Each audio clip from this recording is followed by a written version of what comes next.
અને આવું કામકાજ હાલે છે. પૂજે આધાર કાર્ડ સેસમાંથી હે ની તૈયારી થઈ ગઈ સાઈડમાં અને સાઈડમાંથી ખૂટતું નથી. પ્રોડક્ટમાં રજા રાખવાનું વિચારીએ તો ઓર્ડર વધતા જાય છે. શ્રી કૃષ્ણ, જય માં મોગલ, હર મહાદેવ. કેમ છો બધા? મજામાં જશો. અને અત્યારમાં આપણે જઈએ છીએ ભાઈ આપણી ગૌશાળાએ. અને તમે રસ્તો એક વખત જો કેવો છે રસ્તો, આમ જો પાણી વેત્યાણ પાણી છે જો. તો અત્યારમાં હું અને મમ્મી બંને જઈએ છીએ ગૌશાળાએ. ગાયનું મિલ્કિંગ કરવાનો સમય થઈ ગયો છે તો. અને ભાઈ આપણા છે આપણી ગૌશાળાએ આજે. અને હું ને મમ્મી બસ અત્યારે જઈએ. અને આપણા રસ્તા ઉપર પાણી કેવું છે સમજો, આખો રસ્તો વરસાદ તો વયો ગયો છે પણ રસ્તામાં હજી પાણી છે. ભાઈ આપણે વાડીએ ફાઇનલ પહોંચી ગયા છે ને 4 વીઘાની ડુંગળી આપણા કાકાએ કરેલી હતી. તો વરસાદ તો લાગી ગયો છે. હારવાર વેપારીઓ ભાવ ઘટાડી દીધો છે. આનાથી 10 દિવસ પહેલા 400 રૂપિયા ભાવ હતો મણનો ભાવ, અને અત્યારના 60 રૂપિયા ભાવ છે. તો આ ડુંગળી કાઢ્યા પછી મજૂરી મળે એમ નથી. એટલે કાકાએ લોકોએ એવું વિચાર્યું છે કે આમાં ડાયરેક્ટ ગાર્ડર સરાવી દેવાના છે. અને અત્યારે આપણી વાડીમાં ચલાવી રહ્યા છે ટ્રેક્ટર, કેમ કે આપણે જે આ માંડવીનું પડું ખાલી થયું છે ને એમાં હવે કરવાના છે ઘઉં. એટલે ઘઉં કરવા માટે થાય છે પડું રેડી. અને આંબાલાલની આગાહી પણ વરસાદની આવી ગઈ છે. 18 તારીખ આવી ગઈ. અને હવે ઈશ્વર કરે ઠીક ભાઈ. અત્યારમાં તો ખેડૂતોને વાવેતર કરવું તો બીતા વાવેતર કરવાનું છે. અને આની પહેલા જે વરસાદ થયો ને એમાં ખેડૂતોએ જે ડુંગળીને વાવેલું હતું ને ત્યાં વાહ વરસાદ થઈ ગયો. એટલે ત્યારે પણ લોકોને ડુંગળી ઉગી નથી. અને બધું આવું બધું છે ભાઈ. વાડી આવીને હું તો ટેન્શન વધે એવું થાય. અને ચાલો તો હું તમને આગળ બતાવીશ આપણા જે કપાસ જો આમાં આપણે 2-3 વીણી લેતા હોઈએ અને આ એક જ ઝાટકે બધું ખતમ. તો કપાસ એટલે હાવો ઊભો હુકાઈ જાય માનો, પાણી લાગી જશે. એકુકી વીણી જે કપાસ આવી જાય એમાંય તો કપાસના ભાવ પણ તૂટી ગયા છે. બધું આવું બધું જ છે બધું રોલ. એના માટે શબ્દો નથી કે હું બોલું. ખેડૂતોને અત્યારમાં એવું હોય ને કે શિયાળામાં ભર મોસમ હોય. જો મોસમની સાથે સાથે ટેન્શન બહુ છે. વેધર કંઈક આવું છે. અને આપણે છીએ અત્યારમાં ગૌશાળા. તો ગૌશાળાએ બધી ગાયનું મિલ્કિંગનું કામ મમ્મીએ ચાલુ કરી દીધું છે. અને અહીંયા કરે છે મસ્ત કામ આપણા પ્રકાશ ભૈયા. અને જો એ શ્રી સળિયો અહીં જો કે મસ્ત ખાય છે. શ્રી હમણાં ભૂલી જ લાગે. શ્રી ખાવામાં વ્યસ્ત છે. અને જો અહીંયા બધી ગાયો મસ્ત અંદર લઈ લીધી છે. અને મમ્મીએ બે ગાયોનું મિલ્કિંગનું કામ ચાલુ કરી દીધું છે. અને જો અહીંયા ગોરીજી. તો ચલો ભાઈ ગૌશાળાનું અત્યારમાં કંઈક આવું વાતાવરણ છે. અને આપણે કરી નાખવાની છે મસ્ત સફાઈ. સારા હો ગયા હે ગૌશાળામાં. અને ભાઈ ક્યાં છે?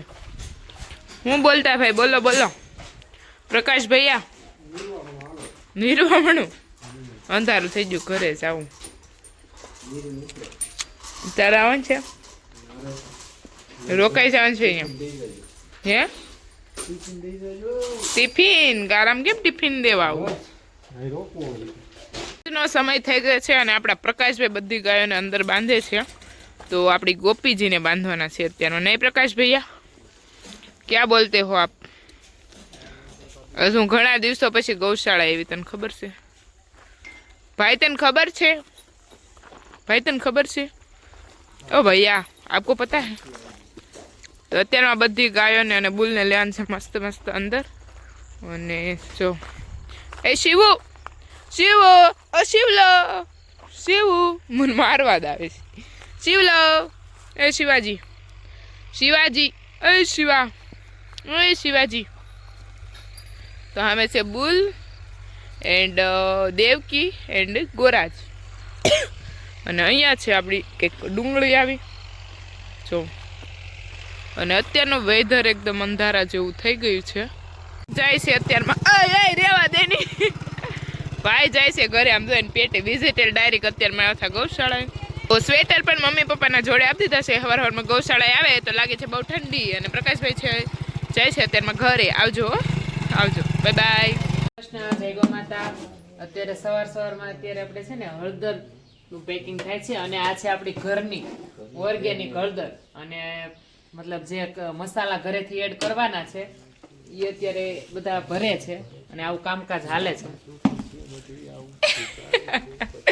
આ ભાઈ શું કરે મોટી બેન પાછળ ભાઈ બેઠો બેઠો બબડે ધીમે ધીમે એક્ટિંગ કરે છે મરસામાંથી લેવાય બોલે ગીત ગાતો બોલી ભાઈ પછી પપ્પાનો કોટ પહેરીને પણ એમ લાગશો ઋષિબેન good morning Rishita good morning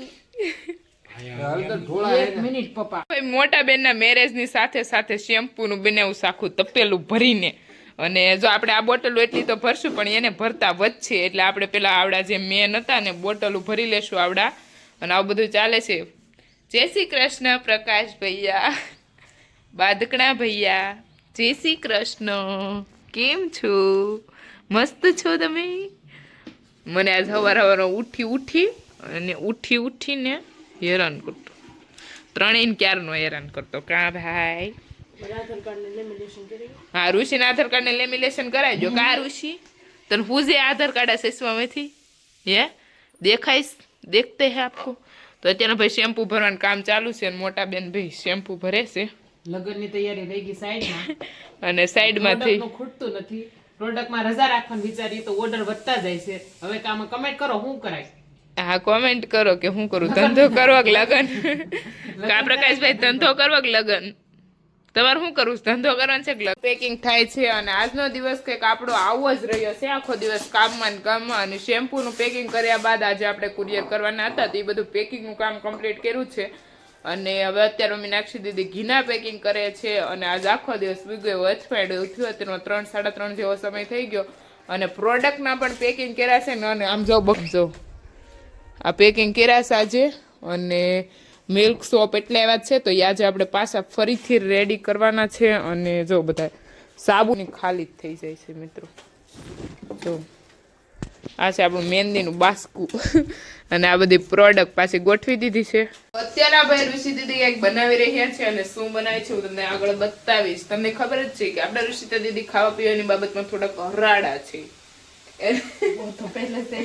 ઋષિ દીદી અમારે થોડાક ચટપટા છે એટલે એમાં એવું છે અમારે ઋષિને ચટપટું બહુ ભાવે હાદા કરતા હતી અને એકચ્યુઅલી બેન એવું છે ને અમારે ઋષિને પતલી કરવી હોય ને તો 15 દિવસ સુરત મોકલવી પડે તો હાવ પતલી થઈ જાય એને છે ને કોઈની રસોઈ બનાવેલો ટેસ્ટ એકદમ સેટ ન આવે અમારે ઋષિની એના હાથની તે તીખું તેલ વાળું અને ચટપટું જ ભાવે ત્યારે છી એટલે આપડા વડીલ ભાઈ આવું ભાવે આપણે તો દેશી માણા આપણે જે હોય યાદ આપણે એવું કઈ નહીં કરું છે મને તો દેશી મસ્ત સુલાનો રોટલો આપી દો તો હાલશે હા બસ કાલથી સુલાનો રોટલો જ ખાવ બસ બીજું કઈ કેટલા દિવસ ખાશો અઠવાડિયું બસ આવું બધું ચાલે છે અને ચાલો ઋષિ શું બનાવે ને એ હું તમને બતાવીશ ભાઈ ઋષિ દીદી બનાવી રહ્યા છે હું બનાવશે ऋषिता ऋषिजी શું बनाओ છો दिखाई नहीं दे रहा नहीं दिखाई नहीं दे रहे फ्रेंच फ्राइज बन रहे हैं हमारे घर पे गाइस और ऋषिता दीदी ने क्या है लोटी बधा है खत्म कर डाला અને જો તમે મસ્ત બને એક વખત ફ્રાય થઈ અને બીજી વખત ઠરી જાય ઠરી અમારી કાઠિયાવાડી ભાષામાં ઠંડી થઈ જાય 2 વાર deep fry right Rishita right